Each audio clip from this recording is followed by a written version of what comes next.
What's going on, Summoners? Welcome back to another Pro Guides video. I'm Kangas, and today we're talking about 10 champions that need nerfs right now. The champs on this list have been dominating the ranks for weeks or even months, and we're just straight up tired of it. We know you are too. A couple of them have had some nerfs coming on 11.2, but we don't think that they're hitting quite hard enough, and our analysts want them nerfed straight into the ground. So let's dig some ditches and get to it.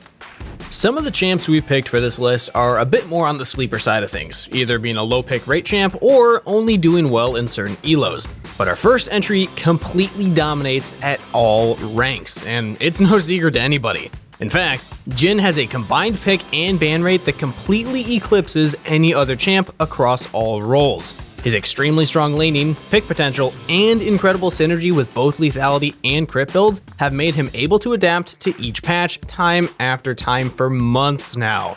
Even when preseason hit and the marksman class was the weakest it's ever been, Jhin was one of the few AD carries in the game that could consistently carry games.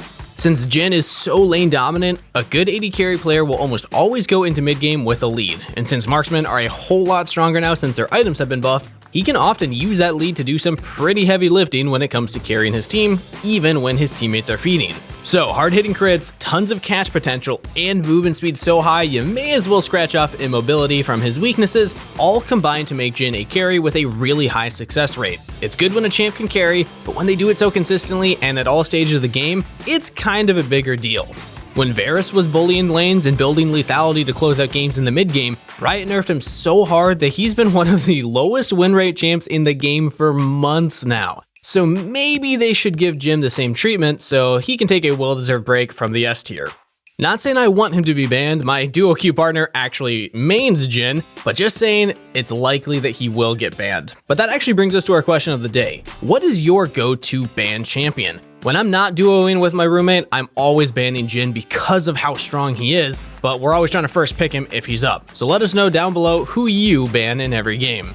Going by stats, our next entry is going to be a pretty common answer to that question. Darius is easily the most hated top laner in the game, with a ban rate almost double that of the next most banned top laner, Malphite. The main reason for that is that most players just don't really know how to deal with a cheesy combination of his passive and Darius taking ghosts. Even against experienced top laners, his early game feels oppressive, since one mistake can end in you being ran down and killed. Against autofill top laners or just players trying to learn the role, that happens a lot. With just a small lead, a good Darius player can easily zone the other top laner from the wave, causing Darius to snowball even without getting kills, because his opponent won't even have the gold to keep up in items. With Ghost's buff last season, Darius is a monster in teamfights, since a reset with the ultimate means a reset for Ghost, allowing him to chase down his next target. Now with Stride Breaker being added to the game as well, he has even more mobility and sticking power, so his old weakness of being kited can pretty much just be bypassed now.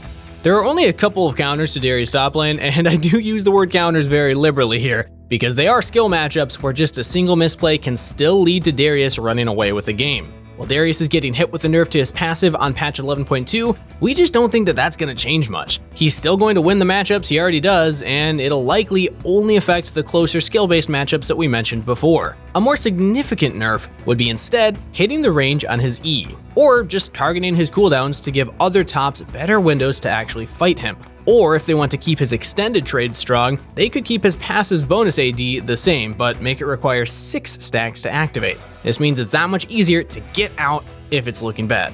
But if you're the type of player that just keeps ramming your head into the Darius over and over again, feeding him kills so that he can carry his team to victory, you probably want to consider subbing to the channel. We got so many tips and trick guides coming out that will help you improve your game no matter what position you play in. So click that sub button, ring the bell so you don't miss out on future videos, and let's get back into the list.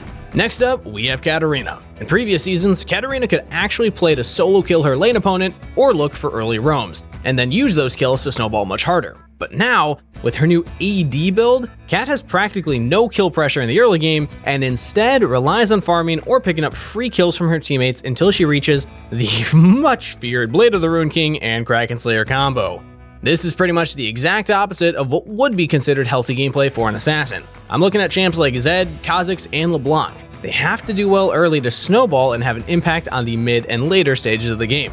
But with the new items, Cat has almost no room for early game skill expression and plays for guaranteed scaling, and then once she hits that, she's a whirlwind of death, with even tankier targets getting shredded by the true damage. In this case, we don't think the champ needs to be entirely gutted. Instead, we'd like to see AD Katarina specifically hit with nerfs, and AP Cat buffed just to put Katarina back in her early game self-sufficient state. And all Katarina mains around the world shuddered at that thought. Carries aren't the only champions we'll be talking about on this list. Tanks, and yes, even supports, need to be beaten down a bit with nerfs from time to time. And just so happens that this next champion is both. Most bot laners will tell you that Leona is definitely overdue for some trimming back on her power. With Imperial Mandate taking some hits next patch, Leona will actually be getting an indirect buff, as the offensive build paths for Maokai, Janna, and Seraphine all just got a little bit weaker. So let's take a look at what makes Leona so overbearingly strong right now, and specifically compare her to the newest tank support, Rel. Leona is comparably tanky, but her CC is just much more reliable, lower in cooldown, and her ult gives her a 1200 range engage, more than doubling Rel's max range for an engage. On top of all that, Leona contributes a lot of damage, where her AD carries proccing each application of her passive.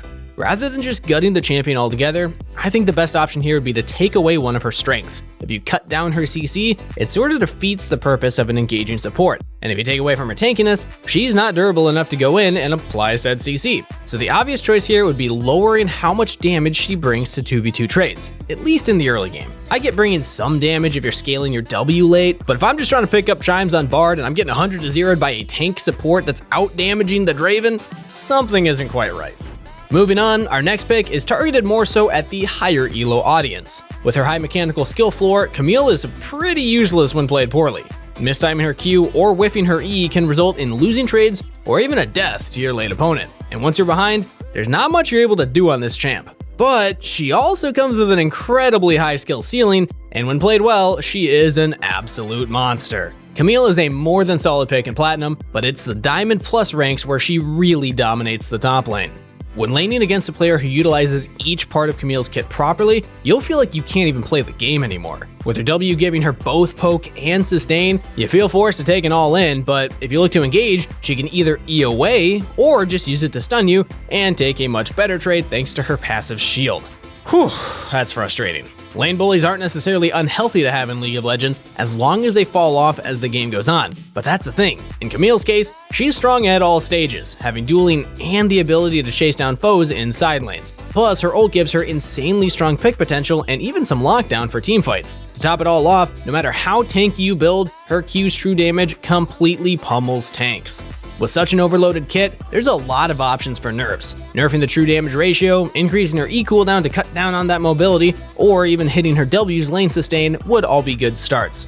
But all that said, there seems to be absolutely no plans to nerf Camille anytime soon. But like I said, you have to be pretty good at her to carry your games. So if you want to learn how to play Camille like a challenger player, our top tier coaches at ProGuides.com can put you on the fast track to success. Whether it's trading in the lane, split pushing macro decisions, or just what to do in team fights with this really unique wacky champ, they'll teach you everything you need to know to learn how to play like the best.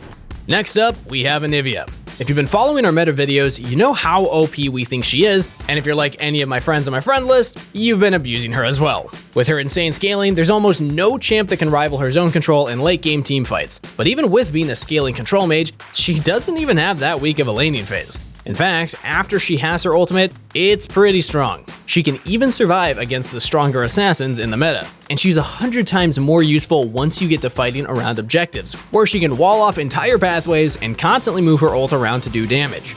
Her Q and E combo can nearly one-shot squish your carries, but it's not like she's simply a burst mage either. Her E's low cooldown and ult's persistent damage give her incredible DPS too, enough so that she can even melt through the tankier front lines. On top of all that damage, she's got slows, a stun, and the aforementioned wall, giving her ways to both peel for herself and for other carries on the team, or even lock enemies into place. Much like Camille, she requires a bit of know-how to actually pull off, but once you have it, you can pretty consistently make it to the mid-game with a more than good shot at carrying your games alone. When an immobile control mage geared towards late game can consistently make it there, especially in a meta that's pretty fast, she definitely needs to be toned down. Olaf, kinda like Camille, has mediocre performance in lower elos, but completely tears up the jungle in the higher elos. Yeah, he has a nerf coming up on patch 11.2, but it's aimed at his W's healing when low. Sure, this will make him a bit more duelable, but Olaf's strength isn't necessarily in his ability to right-click and win fights. Otherwise, you'd see his strength more in lower elos. What makes Olaf such a strong pick in higher levels of play is his extremely fast clear path, paired with his ability to run down pretty much any enemy that he can land a Q on. In fact, the only time Olaf isn't a top pick in pro play and high elo is when the meta as a whole just completely counters him. The only way to actually nerf him, aside from shifting the entire way the game is played, would be to hit his Q, since it is the bread and butter for both his clear speed and ability to run down opponents. Now, unlike Olaf, Nunu is a jungler that dominates at every single elo. His kit requires almost no mechanical skills, but he's not just a champ for noobs. His fast and healthy clear and foolproof ganks allow him to both farm and pressure the map with ease. And he also has the added bonus of being able to solo dragons as soon as they spawn. Not many junglers can do that. His extreme tankiness and sticking power let him disrupt the enemy backline without the risk of dying, and with his ult, he gets even more disruption, as the enemy team is forced to scramble out of it or just risk dying if he gets off a full charge. The biggest problem with Nunu right now is just how easy it is to make the most out of his kit. The closest thing to a skill shot is his E, and that's even being generous with the skill part. It's honestly tough to really pin what healthy Nunu nerfs would look like, but at this point, I'm just so tired of being perma-ganked by this champ bot lane, I don't care if they tone him down a notch or just nerf him to the ground completely. Just get him out of my games, please. Now, not all the champs on this list are super popular picks. Tristana is definitely OP right now, but not many people have caught on to that yet. With her play rate being so low, her ability to burst down enemies even as early as level 2 or 3 can easily catch unsuspecting foes off guard. Since getting just that one kill early can often lead to her snowballing hard, it's no surprise that her win rate is so high in both bot lane and in mid lane. Tristana used to have a dip in power around the 2 to 3 item mark, but with the new items, that power trough is gone, and she's able to scale up smoothly until the late game, where her high damage, resetting mobility, and self-pilling ultimate make her a very safe and very self-sufficient hyper carry that can easily mow down foes before they reach her. Like we touched on with Camille, being a high-pressure lane bully that also scales well isn't healthy design. And in Tristana's case, since she's a late-game hyper carry, you could even argue that she's much worse. Since hitting Tristana's scaling range and mobility would take away the identity that makes her so unique, I think the healthier option would instead be to just cut down on her insane burst damage, especially early game. There's no reason a marksman should be able to jump in and pretty much 100-0 most champs as soon as they hit level 6.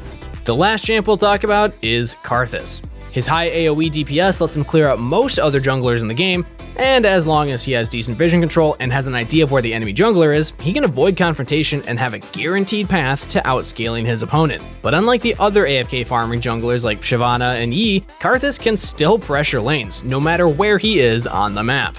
Once Karthus is scaled up, he's practically impossible to deal with. With most immobile mages, you can just throw your entire team at them and burst them down before they get their damage off. But in Karthus' case, dogpile at him just results in him killing your whole team with his passive. But ignoring him isn't necessarily an option either, since a Karthus safely from the fringes of a teamfight can easily mow down an entire team as long as he's landing his Qs.